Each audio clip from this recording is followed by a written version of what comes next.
Dalam kesempatan ini saya mau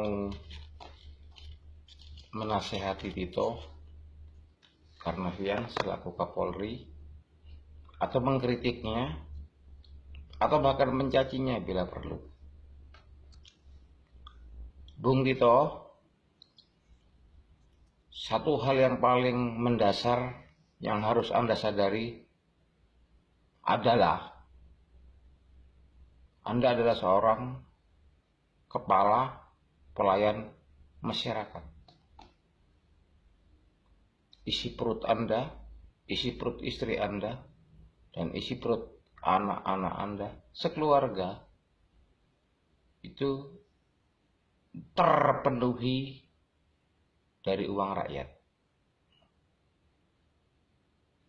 Jadi, jangan Anda lupa diri dengan posisi Anda sekarang menjadi seorang Kapolri, lalu Anda tiba-tiba bisa bersikap semau sendiri, beringas terhadap rakyat. Satu hal yang perlu Anda catat, keberadaan Anda, posisi Anda sebagai Kapolri ini semakin menambah kacau balaunya negeri ini, blunder negeri ini. Apakah, entah saya sendiri nggak ngerti, apakah Anda perlu saya ajari, atau Anda sudah tahu tapi pura-pura nggak tahu, atau bagaimana? Yang jelas Tito, saya kasih sedikit pemahaman. Kalau kamu belum paham ya, kalau sudah paham berarti kamu yang memang main-main. Yang terjadi saat ini di negeri ini adalah berbenturnya dua ideologi yang saling bermusuhan, yaitu ideologi komunisme dan ideologi anti-komunisme yang terdiri dari kaum Islam dan kaum nasionalis, dan sebagian kecil kaum-kaum agama lain.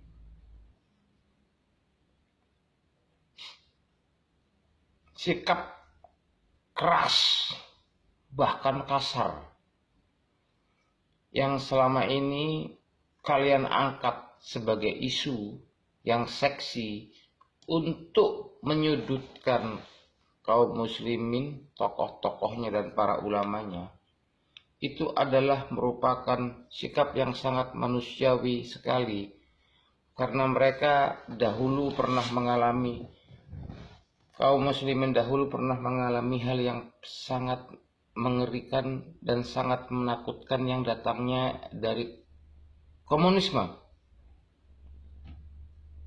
Sehingga ketika keturunan orang-orang komunisme ini, orang-orang yang berpaham komunis ini, mereka saat ini terposisikan di parlemen beberapa orang, dan mereka merasa kuat, maka secara otomatis pihak yang anti komunis akan sangat reaktif. Di sini Anda selaku Kapolri seharusnya bersikap proporsional.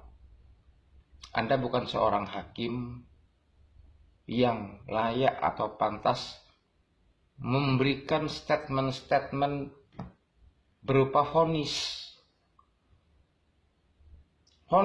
Anda telah memvonis sebagian besar kaum muslimin dengan ucapan-ucapan Anda, dan juga dengan perbuatan-perbuatan Anda.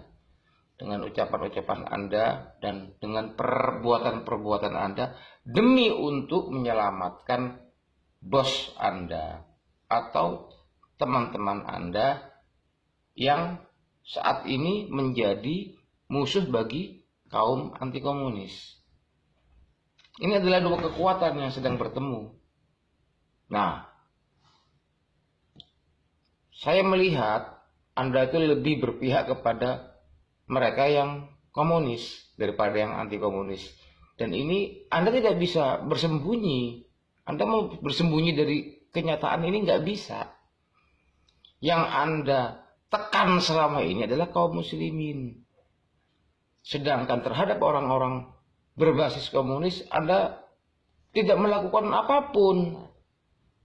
Terhadap separatis yang di Papua, Anda tidak melakukan apapun. Terhadap seorang baru terduga teroris saja, Anda langsung tembak di tempat. Padahal mereka punya hak untuk hidup. Mereka punya hak untuk disidangkan kasus mereka, kemudian diputuskan oleh seorang hakim.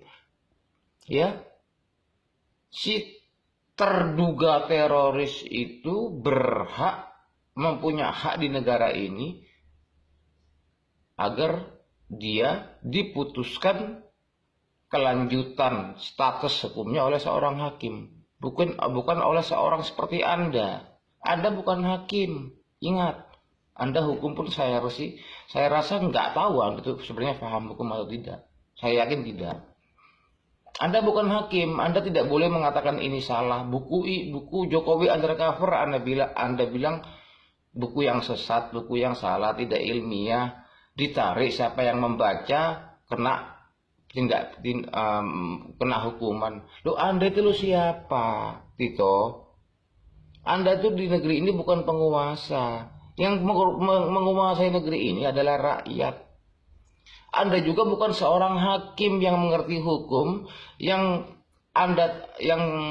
mana peristiwa hukum yang sedang Anda tangani, Anda pertimbangkan sesuai dengan pasal-pasal yang berlaku. Tidak. Terus tiba-tiba Anda menyalahkan sini, menyalahkan situ. Yang menjadi korban Anda selama ini hanya kaum muslimin dan ulamanya. Kaum muslimin dan ulamanya. Kaum muslimin dan ulamanya. Anda tidak pernah menjadikan korban orang-orang kaum komunis itu yang dulu jelas-jelas mereka itu telah melakukan makar di negeri ini. Nah, bahkan Anda lebih cenderung menilai kaum muslimin sebagai pelaku makar dan tokoh-tokoh kaum muslimin sebagai pelaku makar. Bung Tito, Anda itu cocoknya melepas jabatan Anda sebagai Kapolri, ngelamar jadi hakim kalau mau jadi tukang vonis. Nah, setelah Anda jadi hakim, Anda perintahkan kejaksaan, jaksa memerintahkan kepolisian untuk menghukum orang yang bersalah itu sesuai dengan perbuatan yang dia langgar atau hukum yang dia langgar. Ini belum apa-apa, Anda sudah memposisikan diri sebagai nabi di negeri ini, nabi palsu. Satu hal yang perlu Anda pertimbangkan, Tito. Ini dua kekuatan sedang bertemu loh, Tito. Antara yang komunis dengan anti komunis. Keberadaan Anda sebagai Kapolri akan mempercepat reaksi bertemunya dua kekuatan ini untuk saling membunuh atau terbunuh. Anda harus berpikir panjang. Sulit bagi komunis untuk memenangkan pertarungan di negeri ini. Dan ketika pertempuran itu terjadi, yang anti komunis, saya yakin kekuatan anti komunis secara nilai 90% pasti menang kalau terjadi pertempuran antara komunis dengan anti komunis. Nah, mereka yang selama ini diindikasikan membela kepentingan komunis akan menjadi korban rakyat berikutnya. Saya tidak sedang mengancam Anda, tidak sedang mengancam institusi Anda, tidak. Ngapain saya ngancam Anda? Nggak kelas.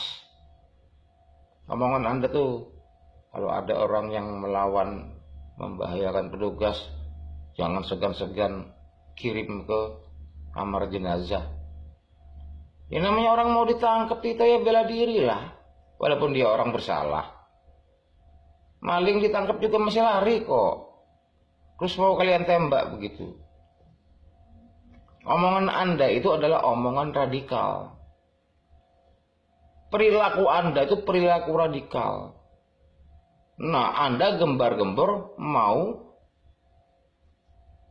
melakukan upaya deradikalisasi. Sedangkan Anda lebih radikal daripada orang-orang radikal. Anda lebih teroris daripada orang-orang yang Anda tuduh teroris. Karena memang kenyataannya beberapa orang mati dalam kasus teror, ya kan, pembuktiannya di persidangan tidak ada. Anda menjadi pencabut nyawa bagi terduga teroris di sini, tapi Anda tidak pernah menjadi pencabut nyawa bagi orang-orang yang sedang berusaha untuk mengembalikan komunisme di negeri ini. Saya yakin Anda masih cerdas untuk berhitung. Dalam artian hitung-hitungan akan kemenangan nanti apabila terjadi bertemunya dua kubu yang sama-sama gelap mata, sama-sama marah. Bertempur nih Tito ceritanya nih. Ini ceritanya perang nih. Dua kubu perang nih, yang komunis sama yang anti komunis. Kacau. Anda mau lari kemana? Orang-orang yang selama ini yang menjadi bawahan Anda, yang selalu mematuhi perintah Anda, akan jadi korban balas dendamnya mereka-mereka yang tergabung dalam anti komunis. Ini dua kekuatan sedang bermain di negeri ini, komunis sama anti komunis. Anda itu polisi, tugasnya nggak usah. Tugasnya itu menyelesaikan kasus-kasus yang diduga kasus-kasus tersebut terkait dengan pelanggaran hukum. Bukan menghukumi. Ingat, Anda bukan hakim, maka Anda tidak berhak menghukumi. Omongan Anda itu terlalu arogan, bos. Siap kirim ke kamar jenazah. Iya, selama ini kamu bisa kirim orang ke kamar jenazah karena kamu punya senjata, kamu punya peluru. Tapi kamu berpikir musuh kamu juga memang nggak punya senjata, nggak punya peluru, memang nggak bisa melawan gitu. Kalau peperangan itu adalah harus dengan senjata dan peluru. Musuh kamu dan yang membantu musuh kamu nanti itu pun tidak tertutup kemungkinan mereka punya senjata dan peluru. Bila peperangan itu menggunakan senjata dan peluru, saya katakan tadi. Nah, coba kamu lakukan seperti yang kamu katakan kepada saya. Kalau kamu sanggup, kirim saya ke kamar jenazah. Kirim. Malam ini juga kamu kirim saya ke kamar jenazah. Senyum-senyum saja, Tito. Senyum. Ya kan? Ya mungkin kamu tembak, saya mati. Orang saya bukan nggak punya ilmu kebal. Saya orang biasa-biasa aja, bukan orang musyrik. Ya kan? Ditembak mati.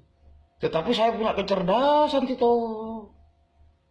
Saya punya kemampuan untuk membalaskan sakit hati saya, untuk membalaskan dendam saya, untuk membela orang-orang yang saya cintai, untuk membela keyakinan saya, untuk membela ideologi saya. Saya sudah siapkan dan saya punya kemampuan itu.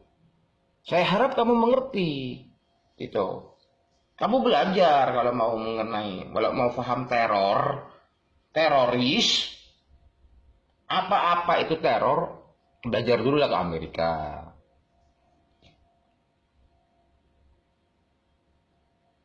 Jangan merasa diri kuat, bahaya kamu nanti.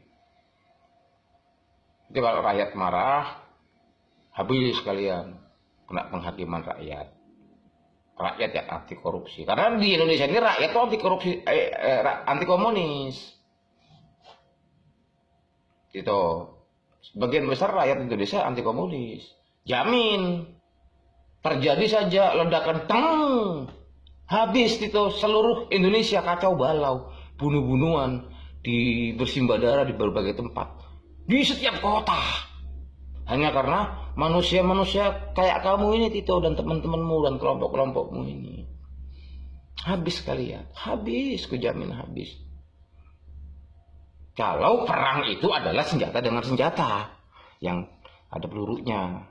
Kalau itu pun kamu belum tentu menang gitu. Berapa sih kekuatan persenjataan kalian? Belum tentu menang.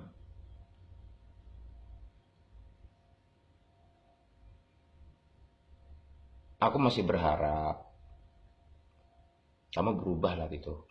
Kalau kamu mau jadi polisi, jadilah polisi saja. Nggak usah menyakiti hati rakyat.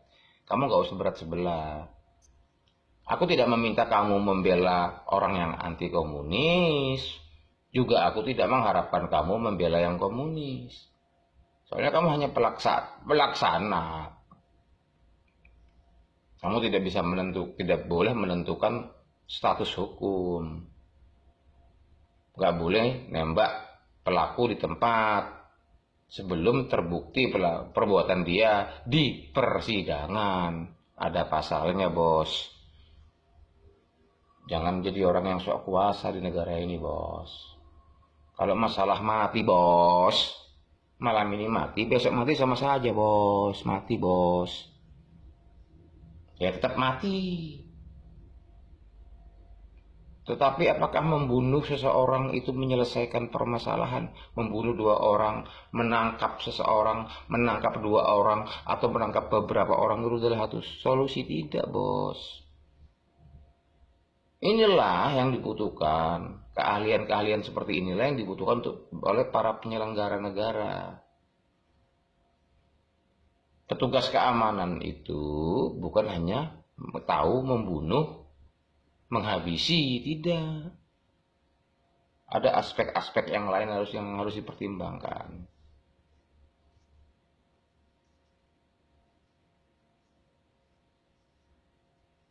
Saya keluarga besar polisi, bos. Ya, sebelum Anda jadi polisi, bapak saya sudah jadi polisi duluan. Bapak saya, Saud Mulia Pardede, bos. Komandannya aja ditembak sama bapak saya, bos. Bapak saya itu brimob yang paling sadis dengan komunis, bos.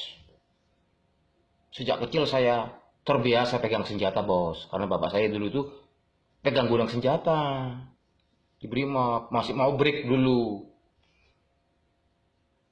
Jagoan, bos, bapak saya. Tanya itu Saud Mulia Pardede. Nah, kalau bapak saya itu teman-teman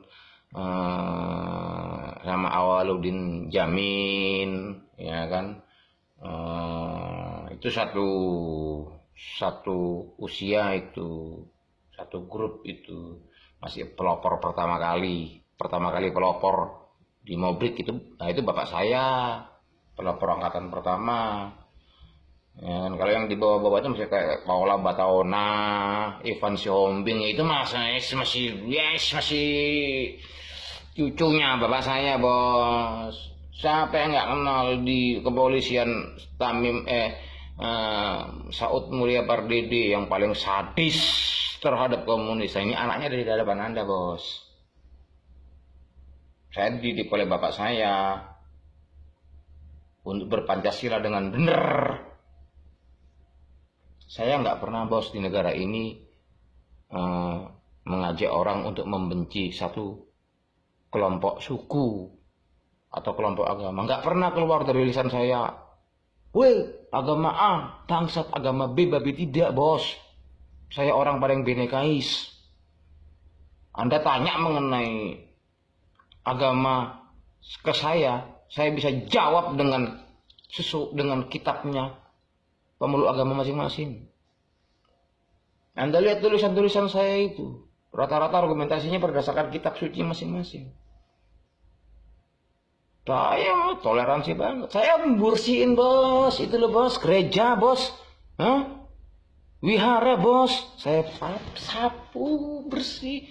Kalian-kalian tuh yang sok ngomong toleransi, pernah nggak mau menyediakan waktu dan tenaga kalian untuk membersihkan rumah ibadah sesama bangsa kalian? Belum tentu, bos. Kalau aku sudah kulakukan, bos. Binekais banget, aku Pancasilais banget. Iya kan? Aku nggak pernah ada orang sini yang bersihin rumah. Dan itu menjadi kerjaanku rutin, bos. Seminggu sekali itu kerjaanku itu membersihkan rumah ibadah di mana pun berada. nggak gereja kah, nggak masjid kah, nggak wihara kah, tapi kelenteng gua kagak mau bos. Gua kagak mau. Nah kalau aku kasar dengan orang Cina bos, ada dasarnya bos. Aku paham sejarah, aku bukan orang bodoh. Karena sampai dengan saat ini Jong Cina itu tidak ikut Sumpah Pemuda bos. Kalau orang Arab yang dibenci sama orang-orang Cina itu yang oleh kelompok-kelompokmu itu bos, dikatakan onta itu Sumpah Pemuda itu mereka melakukan mengikrarkan Sumpah Pemuda pada Oktober 1934 bos Tito. Kalau Jong Cina sampai saat ini nggak ada bos, cuman memang rumahnya waktu itu memang ditempati oleh para pemuda pada saat mengikrarkan Sumpah Pemuda, cuman itu aja. Cuman Jong Cinanya sampai sekarang sampai detik ini bos nggak mau berikrar Sumpah Pemuda. Nah terus mereka lah ini yang memaksakan diri agar diterima di wadah kebinekaan di negerimu ini bos, dengan pemahaman komunisnya bos. Ya mana mau gua bos, ya nggak mau bos. Suruh ikrar aja nggak mau, sombong dengan statusnya sebagai warga kelas istimewa, karena memang mereka dulu diistimewakan oleh orang Belanda pada saat Belanda menjajah Indonesia, ya kan? Dan setelah Belanda pergi, mereka lah yang menguasai jejak-jejak sedikit harta dari Belanda itu, dan kemudian itulah jadi modal mereka sehingga mereka sekarang jadi orang sukses di negara ini, bukan karena mereka pinter bos, karena mereka dulu tuh antek Belanda. Belanda pergi, ya yang paling dekat dengan Belanda mereka yang kuasai itu peninggalan Belanda, jadilah bos-bos mereka di sini. Bukannya hebat mereka itu, pengecut itu. Bung Hatta itu loh nulis, Bung Hatta itu mengakui bahwasanya orang Arab tidak boleh disetarakan dengan orang Cina. Karena orang Arab jelas pengorbanannya terhadap negeri ini, kemerdekaan ini, sedangkan orang-orang Cina lebih banyak yang berkhianat, yang partai PTI tetap dengan kecinaannya, ya kan, sedangkan CHH tetap memilih setia kepada Belanda. Nah orang Arab enggak bos. Nah sekarang lu kalian ini mau ngapain coba? Orang Islam dimusuhin, orang Arab dimusuhin, ditembak-tembak, diancem-ancem. Sadarlah bos. Lama-lama itu lama-lama orang kalau dijepit lama-lama ngelawan juga. Kalau sudah ngelawan, dendam itu lebih sadis daripada perbuatan, pembalasan lebih kejam daripada perbuatan. Kalian ambil resiko, nanti kalau udah terjadi meledak baru garuk-garuk kepala, ampun pak, begitu. Jangan sombong bos, biasa aja. Kami ini sudah terlalu umat Islam di sini udah terlampau sangat toleran. Nggak pernah, dari dulu tuh umat Islam nggak pernah buat ribut. Yang ngeributin malah yang non Muslim. Tapi itu pun kan orang Islam nyantai aja itu.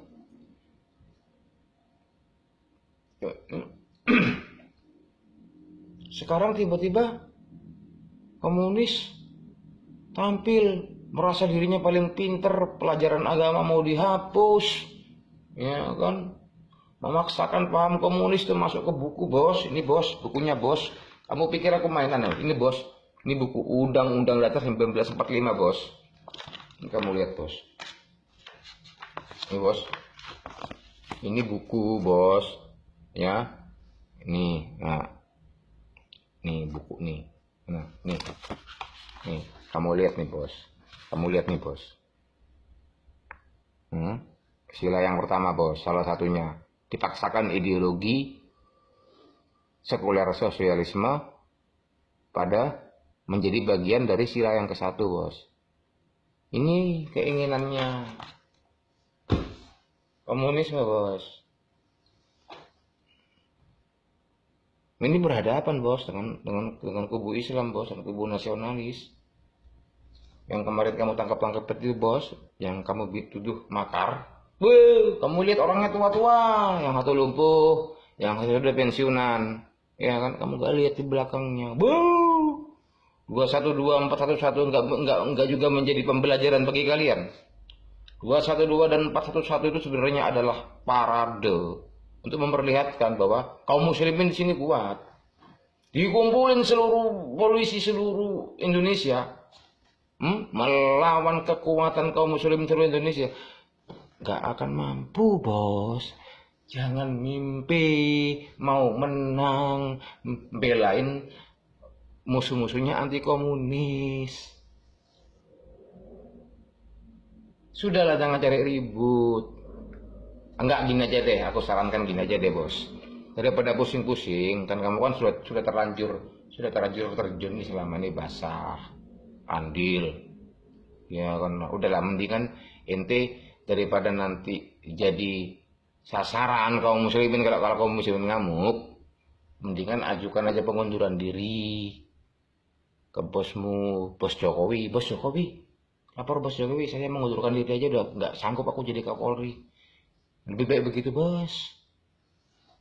Biar Kapolri ini dipegang, jabatan Kapolri ini dipegang sama orang yang adil, yang mengerti keadilan, yang mengerti posisinya, bahwasanya dia adalah polisi, bukan hakim, bukan penguasa, bukan raja, bukan mahapatih, bukan juga algojo. Mendingan begitu, lapor Pak.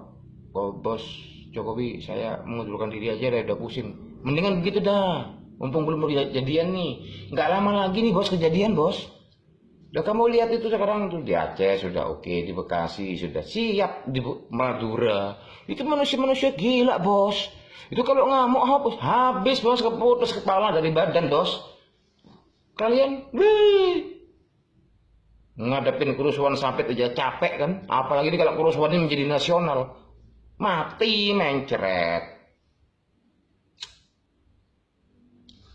Gitu, bos.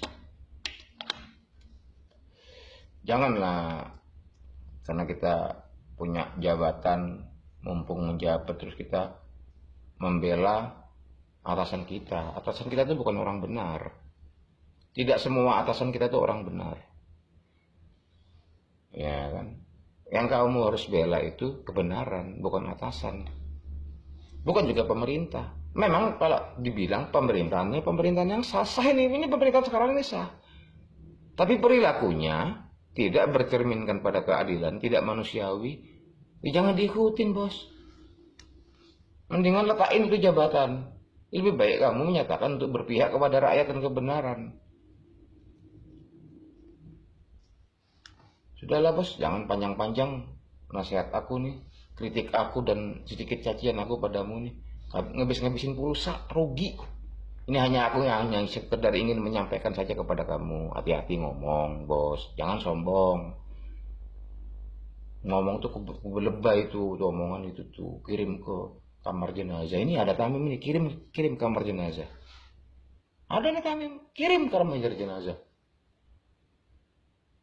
Saya mau tahu orang yang sanggup menghadapi kenyataan setelah Tamim masuk ke kamar jenazah. Saya mau tahu. Kalau nggak pada nangis bebek semuanya. Tamim dikirim ke kamar jenazah udah mati. Ya Tamim doang atau orang mati nggak? Ya tinggal dikubur selesai beres. Iya kan? Udah setelah Tamim mati. Tamim gitu loh. Pakar mikrobiologi, bos. Bener-bener membidangi keilmuan yang sedang saya geluti ini. Saya ngerti banget, bos. Setingkat Monsanto-nya Amerika itu. Nggak gentar Tamim ngelawan Monsanto, bos.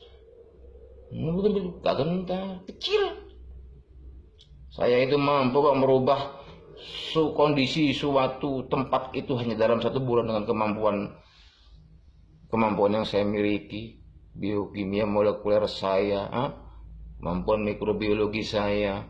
Mampu, bos, artinya saya mampu melakukan hal-hal yang tidak terpikirkan oleh kalian dalam rangka membela diri kah, atau membalaskan dendam kah, atau membela keyakinanku atau ideologiku. Aku punya cara, bos, cara tersendiri yang lebih, ya enggak, kalian nggak bisa pertimbangkan, nggak bisa ngelawan dah kalian, yakin nggak kelawan.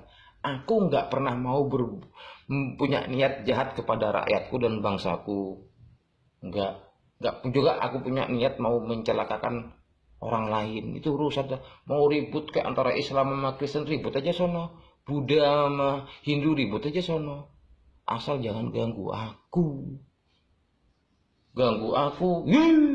Gawat, Tamim seorang bisa kacau setengah dunia. Aku kalau mau berpihak dalam satu ideologi, bos, aku mau gabung ISIS gitu. Selesai, bos. ISIS akan jadi organisasi yang paling sakti saat dunia. Nggak ada yang mampu ngelawan ISIS. Kalau aku mau gabung ke komunis akan menjadi organisasi ideologi yang paling sakti sedunia. Kalau Tamim mau gabung ke kaum liberalis akan menjadi penguasa. Kalau ada Tamim di situ, kalau Tamim mau gabung, tidak, bos. Tamim orang netral. Tapi yang menjadi masalah, Tamim juga punya emosi. Tamim juga bisa marah. Nah, itu yang jadi masalah. Kalau Tamim marah, kalau Tamim kesel, kalau lihatnya, wah, kayak gini nggak bisa dibiarin ini. Kaum muslimin terus diserang-serang sama komunis. Waduh, bos. Kalau Tamim yang turun tangan, selesai, bos.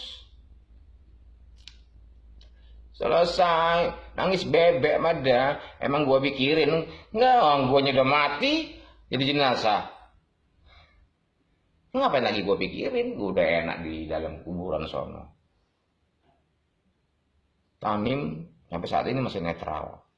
Belum pernah punya pikiran untuk melakukan teror di mana-mana, belum. Gabung ISIS masih belum kelas aku sama ISIS. Kalau aku mau jadi teroris, wih, keren terorisku, top. Makanya aku bilang, siapa yang ngajak aku gabung, kalau ideologinya cocok sama aku, sakti, bos.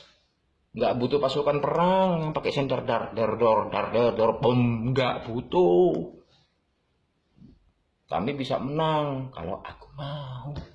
Tapi sampai sekarang sayangnya belum ada ideologi yang cocok dengan aku sehingga menjadikan alasan aku gabung sama dia. Nanti kalau sudah ada yang cocok, baru aku akan menetapkan warna aku ikut kalian. Ayo kita sama-sama perjuangkan ideologi ini. Itu nanti, sekarang belum dapet. Jadi jangan kalian berani sangkut pautkan Tamim dengan ISIS kah, Irak kah. Itu kalian udah kemarin fitnah itu. Kalian bilang Tamim itu bukan ilmuwan, ilmunya itu pengetahuannya itu didapat pada saat ikut perang jihad di Irak. Mbahmu itu enak aja, kapan aku ke Irak? Ngapain aku ke Irak? Enak aja. Aku naik pesawat aja gak berani, mau ke Irak mau naik jalan kaki apa? Sudahlah, bos. Kayaknya habis juga ntar pulsaku lama-lama kalau begini. Keenakan ngomong. Ini saran, bos, nasihat. Kalau Anda tersinggung, Pak Tito, Bung Tito, Kapolri, ya tersinggunglah Anda. Ya nggak ada urusan. Ya kan? Kalau Anda nggak tersinggung ya bagus. Syukur-syukur Anda merubah sikap Anda. Anda berada di tengah-tengah netral gitu. Laksanakan tugas. Ya kan? Jangan pakai aji mumpung. Mau jadi penguasa. Ya.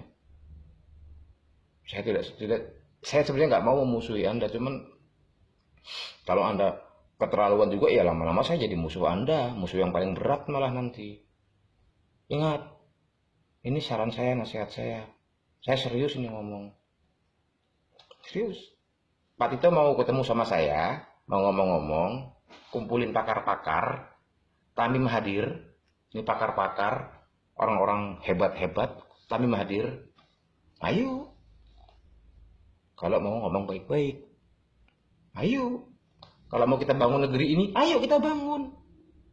Kita bangun negeri ini dengan baik. Saya punya kemampuan. Di Sumsel ini, bos, 2000 15 kemarin, berapa negara bos nyerbu kebakaran hutan di sini, nggak angkat tangan semua, nggak tersolusikan bos, ya kan?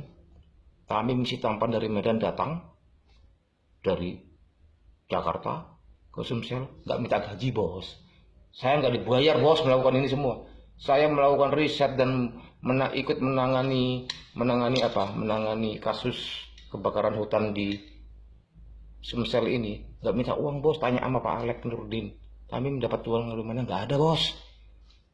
Kami melakukan pekerjaan ini karena kecintaan Tamim terhadap yang namanya merah putih Indonesia.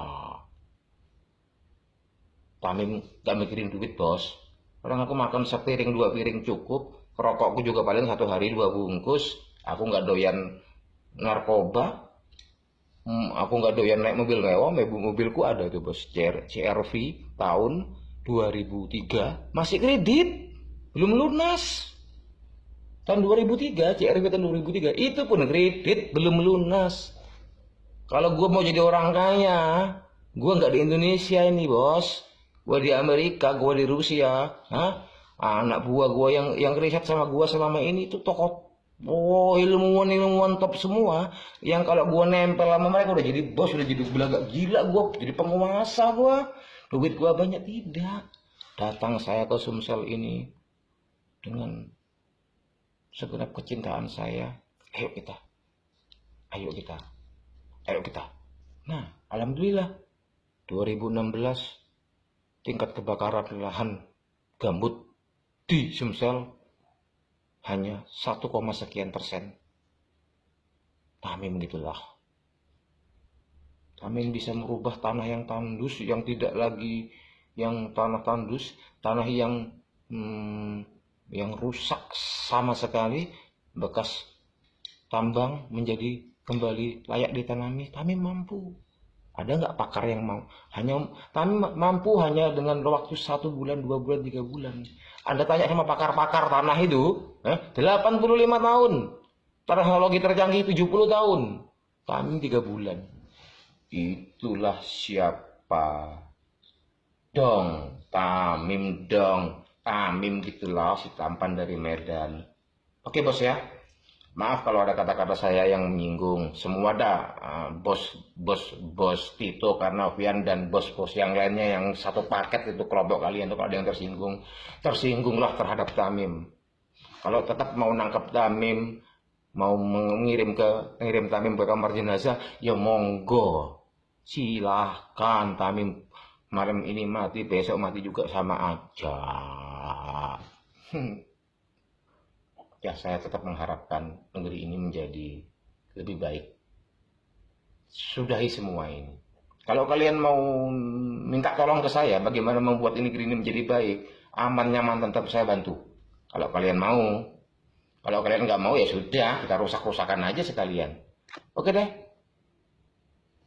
Terima kasih banyak telah memberikan waktunya untuk mendengar ocehan saya ini. Thank you. Dadah.